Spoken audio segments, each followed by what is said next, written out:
Hai guys, jadi kelompok kami lagi di mana Mas? Ainis Tower. Ainis Tower, dan kita mau menuju Global Radio di lantai 5. Yuk, ikutin kita. Kali ini gue lagi bersama Kak Dimas. Hai Kak Dimas. Halo teman-teman semuanya. Oke, jadi langsung aja gue mulai wawancaranya pada hari ini. Nah, pertama nih Kak Dimas, gimana sih Global Radio mengukur keberhasilan program? Nah, yang kita tahu kalau TV itu kan melalui rating pakai Nielsen ya. Betul. Kalau radio tuh gimana? Sama radio juga pakainya AC Nielsen. Jadi kita terdaftar di radio-radio yang di diukur pakai AC Nielsen. Jadi kan kita daftar jadi member, nanti datanya itu keluar sebulan sekali. Jadi sama AC Nielsen ya. juga. Cuman metode cara dia surveinya kayak gimana kita kayaknya beda sama TV. Kita nggak tahu detailnya, tapi yang jelas kita ikutnya sama AC Nielsen. Oke. Lanjut nih pertanyaannya ke yang kedua. Di radio itu punya posisi yang merangkap gak sih? Kayak contoh penyiar merangkap jadi Ya, ya pasti. reporter. Ada aja. Jadi benar kayak penyiar jadi reporter. Biasanya kalau misalkan ada event-event mereka live report keluar itu pasti. Terus kayak misalkan gue ada teman-teman produser juga bisa juga jadi penyiar juga. Kayak gue sama produser pagi sama produser sore itu kita siaran malam Jumat program horor. Jadi pas dibutuhin aja, tergantung kebutuhan aja, karena kebetulan di program malam itu lagi kosong, jadi yaudah kita ngisi deh daripada kosong gitu kan. Terus weekend juga teman-teman produser dulu ada yang ngisi. Terus apalagi yang ngerangkap? Udah sih paling ngerangkap tuh kalau misalkan pas lagi kosong aja, kalau lagi kurang SDM aja. Jadi sesuai keadaan juga lah ya. Iya, ada betul. Ngerangkap ya ngerangkap gitu ya. Oke. Ada iklan guys. Copot cancel bang. Oke. Mau pindah ke dalam aja kalau lebih enak. Boleh nggak? Dikat pindah ke dalam. Jadi sekarang kita lagi di mana nih Kak? Kita lagi di studionya Global Radio guys, gitu. Nah kita lanjut pertanyaannya nih Kak. Pasti setiap ini ada struktur organisasinya lah ya. Boleh nggak sih sebutin terus jelasin job desk-nya tuh apa sih sebenarnya? Nah karena kita di radio group yang lumayan gede ya, jadi biasanya kalau perusahaan gede gitu strukturnya agak panjang ya. Jadi dari CEO, dari GM langsung turunnya ke yang paling gampang station manager. Station manager itu yang kemarin kita janjian, Kak Dita. Dia itu membawahi ada program director, ada produser, ada music director, ada sales manager juga gitu, ada produksi juga gitu. Terus apa job desk-nya? Kalau musik director itu yang nyusun playlist, nyusun lagi. Ini produser pagi, nanti ada beberapa poin tanya ke dia. Station manager itu yang pokoknya yang memegang Global Radio. Kan kita 4 V Radio, RD itu lebih beda lagi station manajernya. Di bawah station manager itu ada program director. Program director itu membawahi produser, musik director, produksi, penyiar segala macam. Terus gimana ya jelasinnya? Station manager membawahi program director sama sales manager. Jadi sales sama program itu kita dipisah. Kalau sales itu yang jualan, nyari iklan segala macam itu beda kan. Kalau kita divisinya program.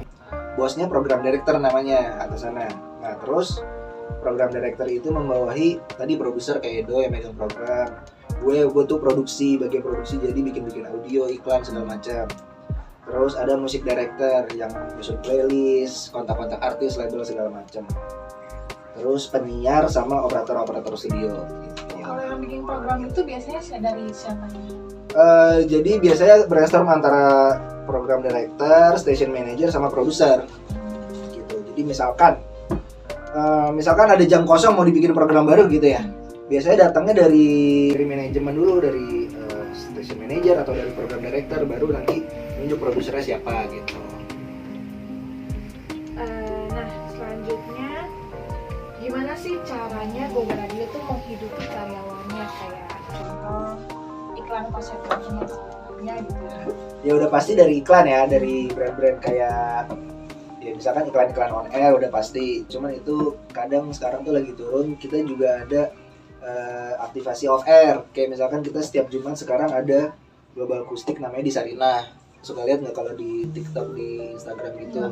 Pokoknya Sarinah itu kita lagi bagus juga nih sekarang Global Akustik. Pokoknya setiap Jumat ada event di Sarinah, yang itu gampang sponsor masuk, lebih gampang dibandingin on air. Habis itu di on air juga bentuknya macam-macam. Perlu dijelasin nggak? Soalnya tapi ada banyak banget ininya, bentuknya. Nggak usah detail-detail kayak gitu. Tadi pertanyaannya apa judulnya? Gimana cara Global Radio menghidupi karyawannya, misalnya iklan, set company, Set company, maksudnya sister company gitu ya? Yes. Sister company-nya ya paling kalau kita ya karena grup aja ya, karena kita grup 4 radio dan apalagi bareng TV segala macam. Kalau misalkan satu radio pemasukannya agak kurang, nanti bisa ditambal sama radio yang lain 3-nya gitu. Itu sih kalau iklan udah pasti. Makanya tadi ada sales manager, tugas mencari DV-nya iklan. divisi khusus nyari iklan gitu. Oke, nih yang terakhir nih ya sebelum pindah sama narasumber Iya. selanjutnya.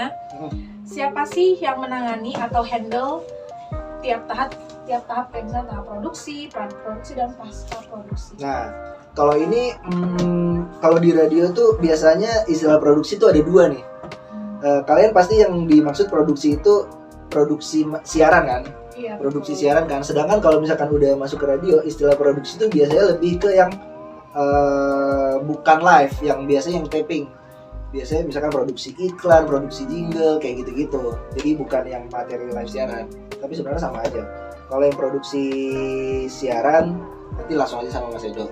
Kalau misalkan produksi yang bukan siaran, itu biasanya tergantung datangnya dari mana. Misalkan iklan, produksi iklan, itu biasa datangnya dari sales. Sales nanti ke program director atau station manager, nanti station manager baru nentuin, oh ini oke, nanti ditunjuk produsernya siapa satu buat ngecek skripnya atau bikin skripnya.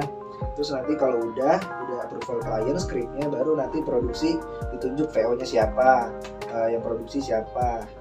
Udah kayak gitu sih.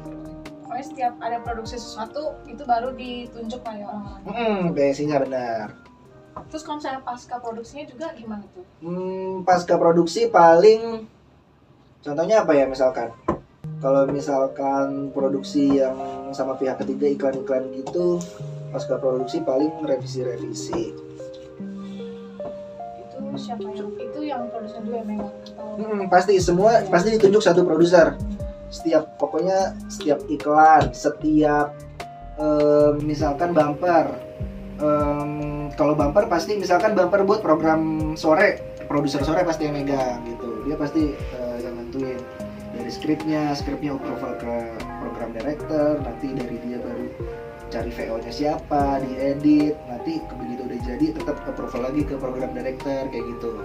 Itu berarti masuknya pasca produksi itu ya, approval dan segala macam ya.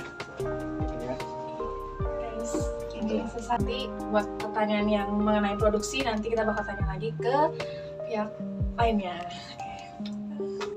Oke, kali ini gue lagi bersama Kak Edo. Halo. Kak. Halo. Oke.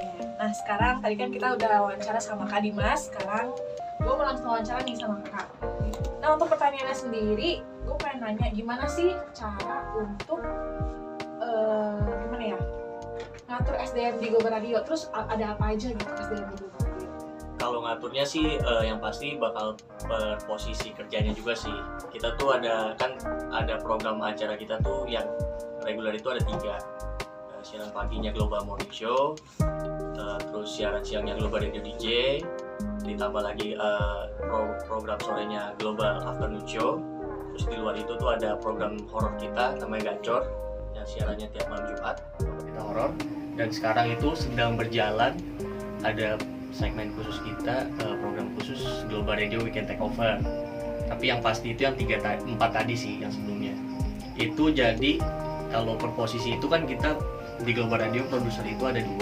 Produser pagi gue, Edo, sama produser sore itu ada Denny. Terus selain produser ada PD kita, program director kita, namanya Kadita.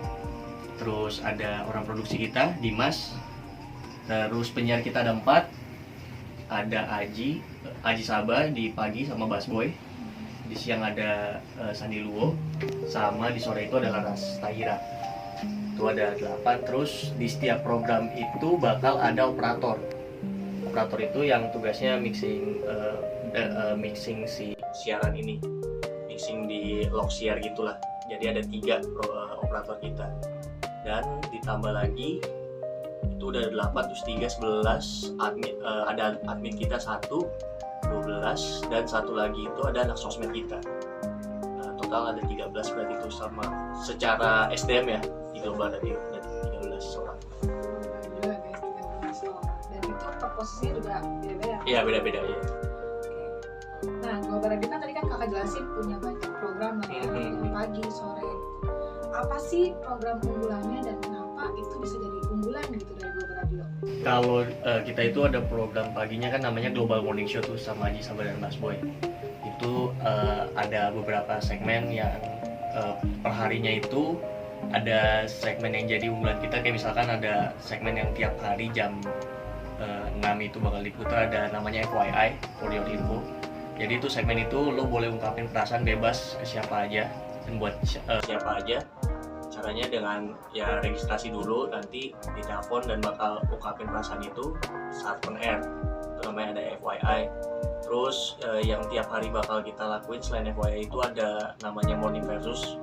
Jadi kita dalam satu topik diadu tuh, misalkan lo tim bubur diaduk atau tim bubur gak diaduk, misalkan kayak gitu. Itu ada yang namanya Morning Versus. Terus di jam 9 kita ada segmen namanya Song Battle. Jadi mengadu lagu pilihan masing-masing penyiar kayak gitu. Terus yang jadi unggulan kita lagi ada segmen yang buat khusus curhat di tiap hari Kamis, namanya Biro Curhat. Iya, jadi lo bebas curhat ke siapa aja, ungkapin apa aja, dan yang pasti yang boleh on air ya. Kalau tim pagi kayak gitu tuh. Boleh curhat di sini. Tiap hari Kamis ya, namanya Biro Tiap hari Curhat. Kamis. Sama Haji Saleh sama Bas Boy, itu yang pagi ya. Kalau yang siang itu Global Radio DJ sama Sandi Luo, mungkin yang nonton video ini tahu TikTokers yang sedang naik juga, yang paling terkenal Ayo Main nama segmennya Sandi Luo. Dia itu punya segmen khusus namanya Global Check. Jadi kita itu jadi misalkan buat lo semua yang punya UMKM, punya brand apa yang mau promoin brand lo, itu bisa masuk ke Global Check ini di setiap hari Senin. Jadi lo tinggal kirimin makanannya, nanti kita review, bakal kita posting juga di Instastory, dan foto-foto produknya dan juga brand lo bakal kita ulas, dan lo juga sebagai pemiliknya bakal diinterview di segmen Global Check itu khusus di Global Radio DJ sama Sandi Luo gitu. Terus kalau yang sore ada Laras Tahira di Global Afternoon Show. Di sore itu tiap hari Rabu ada segmen khusus yang namanya Korea Antusias. Jadi ngebahas semua tentang Korea tuh, mulai dari kulturnya, terus dari musiknya, dan banyak hal tentang Korea dari kulik di hari Rabu itu. Biasanya juga bakal datengin narsum-narsum yang emang misalkan pernah tinggal di Korea atau public figure yang dekat dengan Korean culture kayak gitu. Terus ada juga tiap hari Kamis itu di Global Afternoon Show ada yang namanya Movie Freak namanya filmnya. Jadi itu bahas tentang film gitulah, satu segmen itu gitu. By the way, yang Korean itu pas banget ya penyiarnya cewek ya? Iya Karena sih, cewek kan emang intuit up to date dengan sama up to date Korea. dengan Korea. Itu emang disesuaikan atau gimana itu? Kenapa bisa dipilih dia? Disesuaikan juga sih sebenarnya, emang kan interestnya dia di sport juga. Dia penyiar kita Laras Tahira tuh emang intuit sama Korean culture, sama juga dia saat ini udah beberapa tahun belakang sih suka yang sport khusus MotoGP. Itu juga jadi bahasan juga sih akhirnya. Nah selanjutnya nih Kak, dari proses produksi siaran itu sendiri gimana sih? Misal proses produksi dan pasca produksi. Kalau dari pra-produksi itu yang pasti dari gue itu produser yang ngurusin program pagi kan ya, yang pasti bikin skrip dulu dan bakal minta ACC topik yang bakal dibahas besoknya sama program director gue Kak Dita. Itu buat tahu biar tahu aja sih kira-kira topik ini tuh oke gak sih dibahas tentang ini, atau misalkan topik ini masih terlalu general nih, terlalu luas, mungkin lebih dikerucutin. Jadi bakal ada diskusi dulu lah sama atasan, ditambah lagi diskusi sama tim siaran. Kira-kira nanti di topik ini kita gimmicknya apa ya, atau bisa manggil narsum siapa ya, tuh praproduksinya tuh kayak gitu. Jadi bikin skrip, penentuan topik, penentuan gimmick dan lain-lain lah. Itu praproduksinya. Ditambah lagi biasanya kalau di praproduksi itu kita bakal Kan di setiap program itu bakal ada sweeper dan jingle lah namanya. Kalau jingle termasuk praproduksi itu, jadi kita pikirin kira-kira jingle yang pas buat program pagi ini, jinglenya temanya tuh yang kayak gimana ya lagunya ya, buat opening kita, buat closing kita itu dipikirin juga tuh di praproduksi itu. Dan bunyi-bunyian yang ada di pagi, misalkan ada yang namanya batch, di setiap kita ngobrol tuh ada backsoundnya gitu, itu juga dipikirin tuh. Ini misalkan di hari misalkan ada hari besar tentang Padang, jadi kita nyari tuh batch yang Minang gitu atau Sunda, jadi kan ada punya batch masing-masing, jadi si pendengar juga kebangun tuh theater of mind-nya. Oh iya nih, gue ngerasa kayak lagi di Minang atau lagi di Sunda atau di restoran Sunda kayak gitu tuh. Jadi praproduksinya kurang lebih kayak gitu tuh buat sebuah siaran.